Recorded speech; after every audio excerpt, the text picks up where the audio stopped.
Uji coba sistem satu arah atau SSA di sejumlah ruas jalan di Kota Padang Panjang memasuki hari kelima. Secara keseluruhan arus lalu lintas berjalan lancar serta terkendali tanpa kendala berarti dan menghambat pergerakan kendaraan. Kepala Dinas Perhubungan Arkes Revagus menyebutkan masyarakat mulai beradaptasi jobaya terhadap sistem baru ko. Dikatakan pelaksanaan hari kelima ko jauh lebih tertib. Masyarakat adalah mulai memahami dan mengikuti rambu-rambu lalu lintas, terutama di ruas Jalan Sudirman dan Imam Bonjol. Arus kendaraan lancar, tidak ada kemacetan dan berarti. Dinas Perhubungan bersama unsur terkait lanjutnya telah melengkapi titik-titik strategis jo rambu-rambu tambahan sebagai penanda arah dan pengingat untuk pengendara. Selain itu, koordinasi jo berbagai pihak jo taruh dilakukan, termasuk para pengusaha angkutan antar kota dalam provinsi atau AKDP, angkutan perbatasan hingga angkutan dalam kota. Disampaikannya, sebanyak 122 personil gabungan dari TNI, Polri, Disub hingga Satpol PP diturunkan mendukung kelancaran uji coba ko. Arkes juga mengimbau kepada masyarakat agar tetap mematuhi rambu-rambu yang telah dipasang dan memberikan saran atau kritik jo caro nan santun. Khususnya di kawasan pasar, tujuan utama dari sistem ko adalah memperlancar arus kendaraan serta menunjang geliat ekonomi.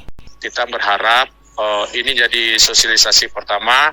Kalau seandainya ini lancar dengan mungkin ada kalau memberikan tanggapan positif, sehingga kami akan kaji dengan imbasnya. Pertama, imbasnya meningkatkan perekonomian masyarakat Pasar Padang Panjang. Banyak dari Pol PP, dari Disub, dari Kepolisian, dari Koramil, dari Secata, dari Depom. Jumlahnya 122 orang. Arkes menambahkan, uji coba akan taruh dievaluasi Pemko Padang Panjang untuk menentukan skema tabaya nan diterapkan ke Muko. Pemko sebelumnya berharap rekayasa lalu lintas menjadi solusi jangka panjang guna mendukung kenyamanan, ketertiban, serta pertumbuhan ekonomi masyarakat. Nofri melaporkan.